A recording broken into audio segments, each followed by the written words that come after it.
Este programa tem classificação indicativa livre.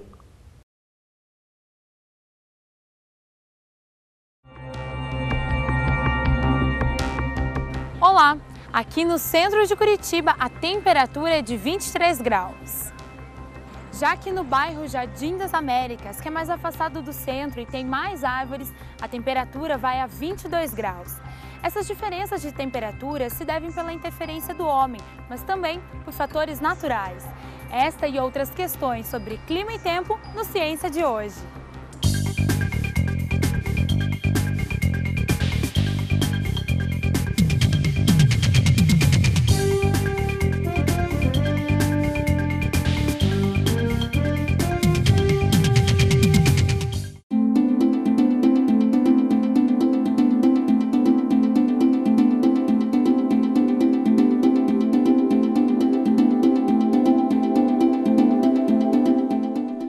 As mudanças climáticas ocorrem por diversos fatores, entre eles a urbanização. Fundamentalmente, a urbanização altera o balanço de energia solar que chega até a superfície da Terra. Em condições naturais, os raios solares chegam até a superfície, são interceptados pelas matas, campos, desertos, superfícies geladas, oceanos, rios, lagos, etc. E essas superfícies, elas absorvem a energia solar, refletem em parte, absorvem, depois emitem essa energia e aí fazem o balanço de energia da Terra que resulta nas condições climáticas que a gente fala de maneira mais direta como resultado desse balanço energético. O que tem as cidades? Sobretudo construções, edifícios, asfaltamento, concreto, muitos carros, muitas máquinas funcionando. A própria construção, né, os edifícios, mais o concreto, mais as ruas, o asfalto, etc., as casas, eles alteram essa paisagem e eles alteram o balanço de radiação. Não tem mais a mata anterior ou uma paisagem natural que fazia o balanço natural de radiação. Agora, com a urbanização implantada, são essas superfícies que alteraram a paisagem anterior que introduzem uma nova dinâmica. A qualidade do espaço onde se vive, nossa vida, tem tudo a ver com o clima. É isto mesmo, a urbanização de forma irregular traz vários problemas, como as ilhas de calor que produzem desconforto térmico. Por exemplo, a quantidade de veículos ligados, de geladeiras ligadas, de fogões ligados, de ar-condicionado, de aparelhos de toda ordem, eles estão queimando energia e devolvendo para a atmosfera, na maior parte das vezes, energia calorífica. Você está produzindo energia, ou seja, a cidade gerando uma camada específica de atmosfera e que tem por consequência, infelizmente, a devolução de toda essa alteração ao próprio homem.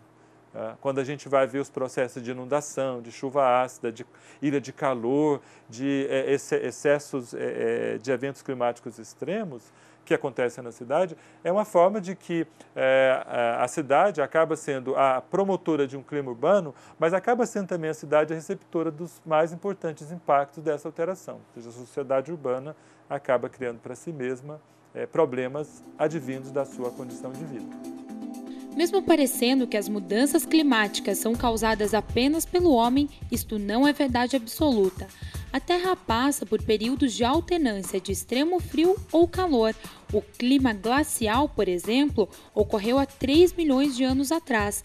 As camadas de gelo cobriam boa parte da superfície do planeta. O sistema climático, que é formado de atmosfera, oceanos, biosfera, criosfera, são oscilações sobre as quais o homem não tem controle, mas que têm um impacto muito grande na vida humana. Então, para que a gente saiba, ou seja capaz de distinguir o que é variação antrópica, ou seja, de origem humana, do que é variação natural, é extremamente necessário a gente estudar essas variações naturais para que a gente possa separar uma coisa da outra.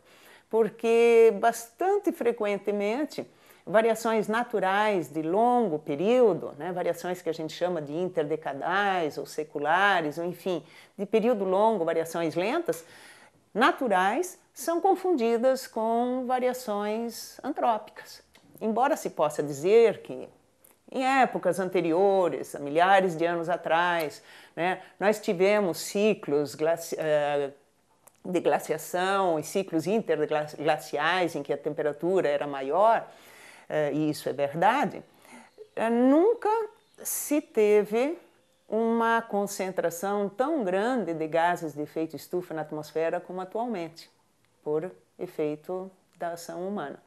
E esta grande concentração, esse aumento da concentração a níveis nunca antes atingidos, pode causar mudanças inesperadas no clima. Então, embora se possa atribuir parte de aquecimento a variações naturais, é necessário realmente que a gente se preocupe com esse aumento de gases de efeito estufa. Nossa atmosfera tropical é dinâmica, ou seja, por aqui as temperaturas mudam constantemente.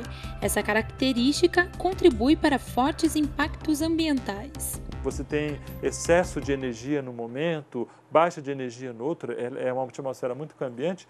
Isso resulta em muitos eventos extremos, ora vendavais muito fortes, ora ondas de calor muito forte, ondas de frio muito forte, ora muita água na superfície por excesso de chuva, ora falta dela, ora baixos índices de umidade relativa do ar, ora excesso. Então, nossa atmosfera, a atmosfera do mundo tropical, é uma atmosfera cuja natureza, cuja dinâmica é bastante oscilante, ela não é nada homogênea, uniforme. As nossas cidades que se desenvolveram aqui, o pouco de planejado que aconteceu, obedeceu a uma ideia de cidade europeia, norte-americana, que são cidades estabelecidas no mundo temperado, ou lugares de clima temperado, cuja uniformidade do clima é muito explícita. São manifestações extremas, esporádicas ou extremamente raras, enquanto que para nós é mais comum isso. Chuvas fortes na região serrana do Rio de Janeiro, deslizamento no Paraná, enchentes em Santa Catarina. Estes desastres naturais são produtos de dois fatores: a urbanização irregular e as correntes de ar que se formam no Oceano Pacífico e atingem diretamente o nosso continente, chamadas de fenômeno Laninha e El Niño. O El Niño é um fenômeno derivado do aquecimento das águas superficiais do Oceano Pacífico. Essas águas têm uma temperatura superficial em torno de 22, 23 graus, a temperatura normal, mas quando, por aquecimento dos raios solares, essas águas, acumulando calor, passam acima de 6 graus dessa média de 23 graus, aí esse excesso de calor dessas águas superficiais desencadeia uma maior evaporação, isso muda os campos de pressão atmosférico e o direcionamento das massas de ar acaba sendo alterado. O que significa dizer que, em condições normais, quando não tem El Niño, chove muito na região do oeste do Pacífico, pelo excesso de evaporação, mas quando aquece muito as águas acima desses 6 graus acima da média, significa que há uma alteração dessa dinâmica e as chuvas passam a ocorrer mais fortemente na costa da América do Sul, no Pacífico. O La Niña é o contrário. Se eu falo 6 graus acima da média do Pacífico para gerar o El Niño, quando tem 6 graus abaixo da média, aí eu falo de La Niña, ou seja, um resfriamento das águas. E ao contrário de você ter chuvas na costa pacífica representativas, aí você tem uma seca representativa. Faz com que, então, no Brasil, a gente vai ter uma manifestação contrária da distribuição de chuvas e temperatura, mas esse fenômeno, ainda que eu esteja falando das repercussões regionais, América do Sul, ele tem repercussão planetária. Aí você vai ver uma alteração do mecanismo e da dinâmica do jogo de massas de ar e frentes em toda a faixa intertropical planetária, causadas por esse evento. Ele é um evento que cada vez mais torna-se conhecido e ele deixou de ser, como era chamado nos anos 90, uma anomalia climática. Ele é um fenômeno de caráter atmosférico oceânico, é uma interação entre essas duas massas, água e ar no planeta, e a sua repetição, ela hoje também não é tão clara. Outrora fora de 7 a 10 anos, 11 anos, hoje a gente tem manifestações totalmente fora dessa antiga previsão, o que significa dizer que o El Niño é um fenômeno hoje aceito como fenômeno normal. Estas variações climáticas são temas de estudo do Laboratório de Meteorologia do Departamento de Física da Universidade Federal do Paraná. Quando você vê o mapa dessas oscilações intrasazonais, você pode ver das regiões em que essas oscilações produzem mais efeito. E essas cores diferentes significam sinais diferentes de perturbações da precipitação. Significa o seguinte, que quando tende a chover mais aqui no sudeste, tende a chover menos aqui no sul e vice-versa. Mas são as duas regiões mais atingidas em várias escalas de tempo, né, dentro dessa oscilação intrasazonal. Nós estamos estudando agora qual é o impacto quantitativo dessas oscilações, né, produzidas, por exemplo, nessa escala de 30 a 60 dias, que é uma oscilação que a gente chama de oscilação de Madden-Julian, que são dois cientistas, dois meteorologistas americanos, que descobriram essa oscilação que ocorre lá entre o Oceano Índico e o Oceano Pacífico. E essa perturbação na chuva pode produzir, né, nós fizemos um estudo para 8 fases distintas dessa oscilação de Madden-Julian, né, aqui sobre a América do Sul. E durante, por exemplo, 2 dessas fases, né, a fase 8 e a fase 1, nós temos fortes anomalias de chuva, né, aqui no sudeste e no sul do Brasil. Só essa oscilação é capaz de produzir, em média, uma diferença de 5 milímetros por dia, o que é muita coisa. Pode produzir, por exemplo, enchentes urbanas em São Paulo, pode produzir deslizamentos no Rio de Janeiro, né? Pode produzir tempestades ou semanas de seca aqui no sul ou lá mesmo, dependendo da fase da oscilação. Então essa é uma das pesquisas que a gente está fazendo, quantificando e relacionando o que acontece aqui no Brasil com o que acontece lá no Oceano Pacífico e Índico, ou seja, nós estamos estudando essas teleconexões para saber o que acontece lá antes das chuvas torrenciais aqui, de modo que se possa monitorar isso e prever. Será que o clima está quente hoje ou seria o tempo? Como fazer a previsão deles? É o que você vai ver no próximo bloco. O Ciência volta já.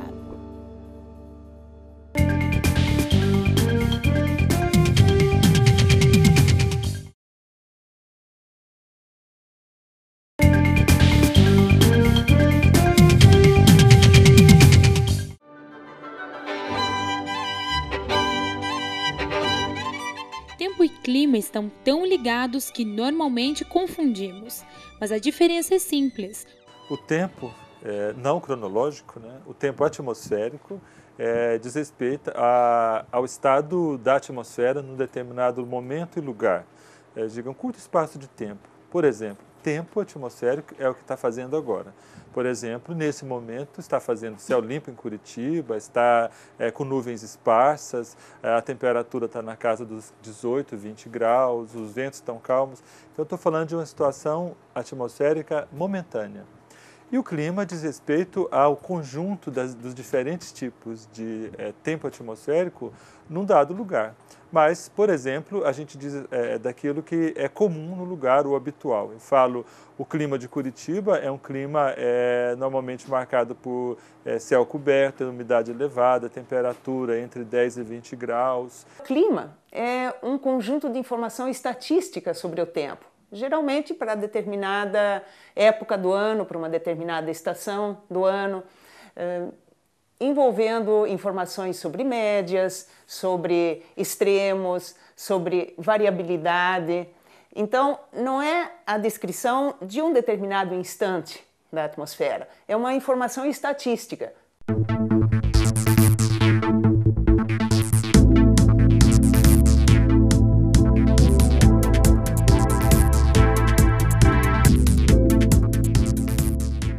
Como é feita a previsão do tempo, a previsão climática? Bom, para saber mais sobre isso, a gente veio até o CIMEPAR. Nós vamos conversar com o meteorologista César Duquia, que vai contar um pouquinho para a gente, então, como funciona essa parte. Bom, César, esse equipamento aqui é de uns 50 anos atrás, de como era feita a previsão, de como se obtinham dados, né? Isso aí é uma peça de museu já faz, na realidade, mais de 50 anos. Era colocado sobre um mastro de 10 metros de altura nas estações meteorológicas. Na medida que o vento batia, ele direcionava essa haste em relação aos pontos cardeais e também essa aleta aqui indicava a velocidade do vento. Vê que era uma coisa bem rústica, mas enfim, era assim, dessa forma, por exemplo, que na variável vento era extraída as informações, então o observador olhava, ver como que se comportava o vento dessa forma, anotava numa planilha e depois telefonava para um escritório que organizava essa planilha para depois ser plotados os dados numa carta para fazer a identificação de onde ventava e tal, coisa desse tipo, em cada ponto aqui do estado. Hoje a gente está bem mais moderno, são radares, é tudo por computador, né? Você pode mostrar um pouquinho para a gente, então, como funciona?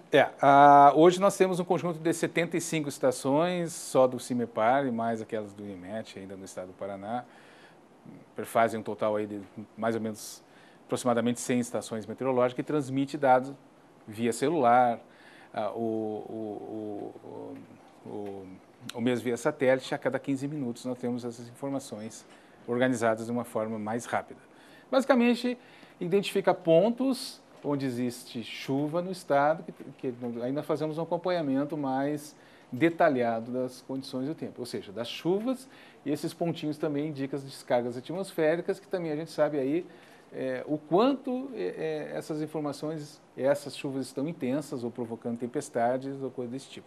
Esse equipamento basicamente é usado para fazer previsão de curtíssimo prazo e monitoramento. Quando eu falo em curtíssimo prazo, previsões de até com 3, 4 horas de antecedência, utilizando esse equipamento e mais as modelagens, enfim.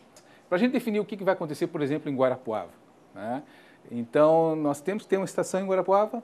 Não é preciso isso. Nós precisamos de dados de todo o estado do Paraná, de toda a América do Sul, para que, dependendo do comportamento das variáveis, nós possamos, então, chegar a uma conclusão. Bom, aqui vai esfriar, ou seja, de que forma a gente entende isso? Nós precisamos fatiar atmosferas em várias camadas. Para isso, não basta informações contidas aqui ao nível da superfície. Nós precisamos de informações também ao longo da atmosfera. Então, a gente utiliza dados oriundos de balões, de radiosondagem, dados de satélite, extraídos de satélite, e tudo isso são organizados que nós chamamos, o que os meteorologistas chamam de modelos numéricos de previsão, que na realidade é um conjunto de equações matemáticas que fornecem saídas gráficas para a gente saber, olha, comportamento da curva de temperatura a 3.000 metros de altitude é isso. Daqui a 10 horas, e essas equações dão uma saída, um resultado matemático que vai evoluir para cá. Bom, baseado nisso, o meteorologista toma uma decisão. Isso pode esfriar, isso pode aumentar a temperatura nesse ponto, diminuir a temperatura, vai ocorrer vento, vai trazer umidade, coisa desse tipo. Então, nós utilizamos ferramentas essas ditas como modelos numéricos de previsão do tempo. Nós vimos no CIMEPAR que a previsão do tempo precisa de instrumentos para sua medição. Antes, a precisão não era tão exata porque os instrumentos utilizados também não eram. Com a tecnologia de hoje, fica tudo mais fácil. Nós vamos conversar com o Luiz Renato Lazinski, que vai explicar um pouquinho mais para a gente sobre esses equipamentos e sobre como a tecnologia, tem auxiliado na precisão da previsão do tempo. Exatamente, Alessandra. Veja bem, hoje, como vocês conheceram no CIMEPAR, a tecnologia evoluiu muito. Se vocês acompanham a previsão nos últimos 20 ou 30 anos, você veja que a evolução nessa área foi muito grande. Antigamente, nós fazíamos previsão, aí uns 30 anos atrás, no máximo 24, 48 horas, e mesmo assim o índice de acerto não era muito bom. Hoje nós temos um horizonte muito maior na previsão do tempo, Hoje chega a 10, 15 dias, e até uma semana o índice de acerto é muito bom. Claro, não é 100%, mas nós temos aí mais de 90% de acerto. Na previsão de clima também, prognóstico para 2, 3 meses na frente, coisa que há 20, 30 anos nós nem pensávamos em fazer. Bom, para se chegar a esse ponto, Alessandra, nós precisamos ter uma base de informação. Não é simplesmente o computador a base, ou seja, os computadores ajudaram bastante, evoluíram, mas os meus dados de entrada têm que ser bons para que o computador resolva essas equações e me dê um resultado bom também. E o que são esses meus dados de entrada? Meus dados de entrada vêm da base de informação, que são as estações meteorológicas. Nós estamos aqui dentro do escritório da estação meteorológica existem instrumentos que precisam ser abrigados e instrumentos que precisam ficar do lado de fora, que nós vamos ver depois, tá certo, Alessandra? Essa é a estação convencional, né? Essa é uma estação convencional principal, tá certo? Então, por exemplo, aqui, olha, este equipamento que nós temos aqui, que você está vendo, esse chama-se anemógrafo, tá certo? Ele registra a direção, a velocidade e a rajada do vento. O sensor desse aparelho fica lá em cima, a 10 metros de altura, depois nós podemos verificar isso aqui, tá certo? Então, isso aqui mede direção, velocidade e rajada de vento. Alessandra, agora nós temos esse outro equipamento, é o principal equipamento para a previsão do tempo. Ele chama-se barômetro. Para que serve um barômetro? O barômetro serve para registrar a pressão atmosférica do ar, da atmosfera, tá certo? Sem a informação da pressão atmosférica desse equipamento, nós não fazemos previsão de tempo. Por quê?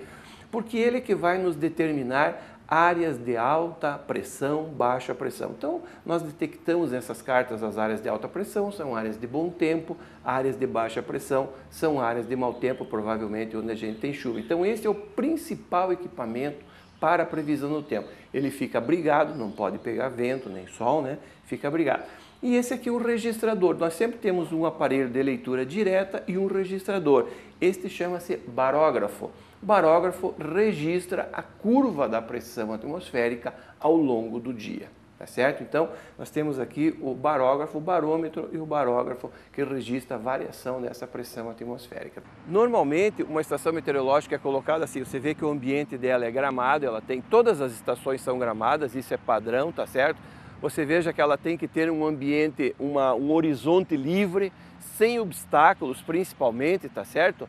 Porque olha aqui, ó, nós temos aqui o sensor de vento que nós vimos lá dentro, o anemógrafo, que registra a direção, velocidade e rajada, e aqui está o sensor. Esse sensor de vento ele é padrão em todas as estações, fica localizado a aproximadamente 10 metros de altura. Isso é padrão em todas as estações. Toda essa coisa de não ter os obstáculos, de ser um ambiente bem aberto, influencia nessa previsão do tempo? Tem um porquê disso? Tem um porquê disso, exatamente. Porque você, veja bem, se você colocar ela muito dentro da cidade, você vai ter efeito de asfalto, uma região urbanizada, o que nós chamamos do efeito da urbanização, da calçada.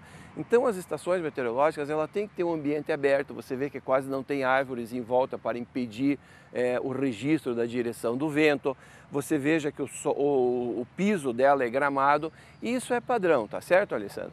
Então vamos dar uma olhada aqui nos principais equipamentos que nós temos na estação.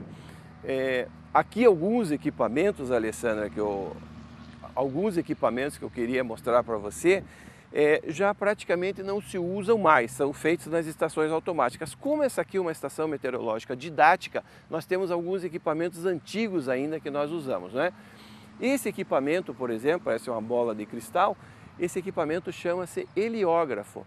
Ele registra, na verdade, quantas horas de sol o sol brilhou durante o dia, tá certo?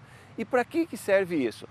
Esse equipamento serve então para mim fazer uma estimativa da radiação solar que eu tenho no ambiente, ou seja, a radiação solar é a fonte principal de energia para todos os processos físicos, químicos que ocorrem na natureza. 99,9% da energia utilizada para esses processos físicos, químicos, é proveniente do Sol. Então aqui nós temos uma estimativa da radiação solar.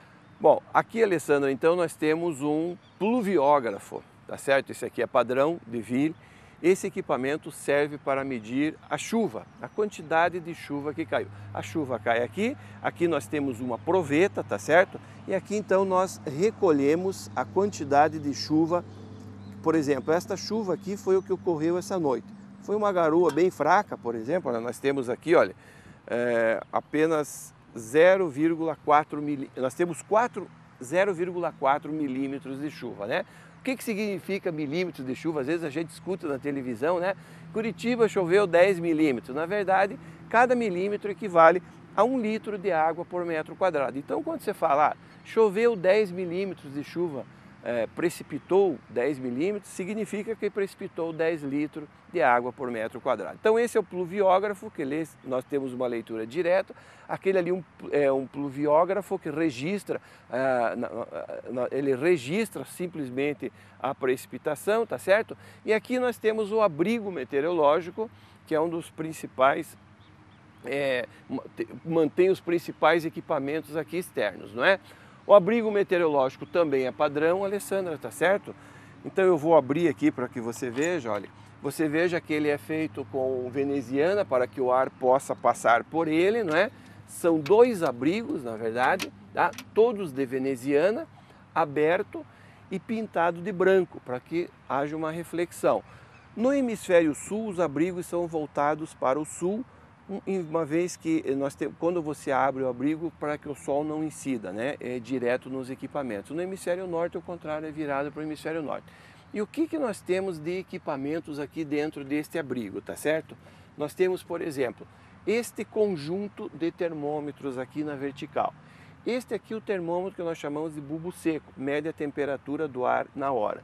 Este daqui é uma temperatura do bulbo úmido. Repare que ele tem uma gaze aqui, um paninho sempre molhado.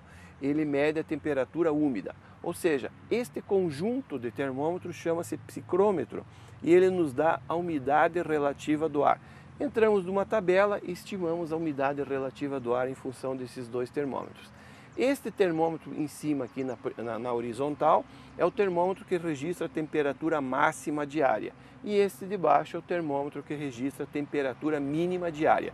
Aqui nós temos um outro equipamento que chama-se termohigrógrafo. Em cima ele registra a variação da temperatura e embaixo ele registra a variação da umidade relativa do ar. E por fim nós temos aqui um equipamento chamado evaporímetro de Pichet. O nome mesmo já diz, né? Ele registra a evaporação do ar no decorrer de um dia, tá certo, Alessandra? Então, esses equipamentos ficam aqui dentro do que nós chamamos do abrigo meteorológico, né? Exposto, pintado de branco para que reflita. Agora vamos conhecer uma estação meteorológica automática, né? Você pode reparar, fica ao lado da estação convencional, da mesma maneira, num ambiente totalmente aberto, só que ela é totalmente automática. Essa estação aqui, por exemplo, ela está programada para enviar informação de hora em hora para o satélite. Essa aqui faz parte de uma rede de aproximadamente 400 estações meteorológicas automáticas que nós temos em todo o Brasil. E de hora em hora todas essas estações enviam informações para o satélite, essas informações são centralizadas em Brasília e depois são distribuídas. Então se você acessar o site do Instituto Nacional de Meteorologia, você tem todas essas informações de qualquer estação meteorológica do Brasil, de hora em hora, vários parâmetros, e ela fica disponível nos últimos 3 meses, né? Porque é muito dado, né, que nós temos, o banco de dados fica muito grande. Então nos últimos 3 meses essas informações estão disponíveis de hora em hora. Bom, uma estação meteorológica automática você não vai ver os equipamentos como nós vimos na convencional. Mas, por exemplo, olha aqui, ó, nós temos um mastro aqui, olha, você está vendo aqui, Alessandra? Este mastro, lá em cima nós temos um sensor de direção, velocidade e rajada. Acho que é bom explicar o que é uma rajada. A rajada de vento é aquele vento que ocorre rapidamente, você já reparou? Você tem uma velocidade média, mas às vezes você tem um vento um pouco mais forte. Essa é a rajada do vento, né? Então deixa eu chegar aqui só para mostrar, Alessandra. Esses pratinhos aqui que parecem uma colmeia, tá certo? Ele tem a mesma função do abrigo meteorológico que nós vimos ali, tá? Nós temos aqui então um sensor de temperatura, temperatura do ar, temperatura máxima, mínima, nós temos um sensor de umidade relativa do ar. Lá em cima, como nós vimos, temos o vento. Aqui dentro dessa caixa fica o data logger, ou seja, o equipamento que recebe essas informações, manda para o satélite. E também aqui dentro fica o sensor de pressão atmosférica.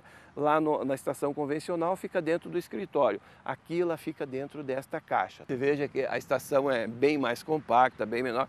Ela é muito mais barata. Agora, veja bem, nós não descartamos ainda, nós temos ainda, só para você ter uma ideia, no Paraná, umas 8 estações meteorológicas convencionais, porque as estações automáticas, por melhor que seja a tecnologia, elas ainda apresentam alguns problemas. Então a estação convencional ela é feita para durar muitos anos. Essa daqui, cada 5, 6 anos, alguma coisa você tem que acabar trocando, tá certo? Então a tecnologia ainda tem que melhorar um pouco, né? Por isso nós mantemos as duas, né, Alessandra?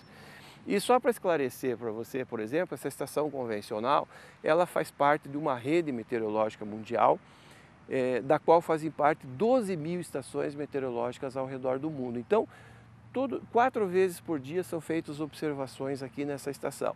E nessas 12.000 estações meteorológicas ao redor do mundo, são feitas observações seguindo os mesmos procedimentos e as mesmas normas que nós utilizamos aqui, para que nós possamos ter uma comparação dos equipamentos. Assim como você viu no CIMEPAR, hoje se fala muito em globalização. Meteorologia já é globalizada há muito tempo, né? Porque você já deve ter escutado, nós temos uma frente fria vindo da Argentina, uma massa de ar fria. Essa massa de ar fria diz, olha, eu não vou entrar no Brasil porque aqui é fronteira. Não tem, ela entra, né? Então existe um acordo internacional através da Organização Meteorológica Mundial, da qual o Instituto Nacional de Meteorologia é o órgão representante do Brasil nas Nações Unidas, em que há um acordo entre esses países, todos trocam informações meteorológicas. Então essa estação, como essas 12 mil ao redor do mundo, fazem a observação dentro de normas e procedimentos exatamente iguais, no mesmo horário, para que a gente possa fazer essas comparações.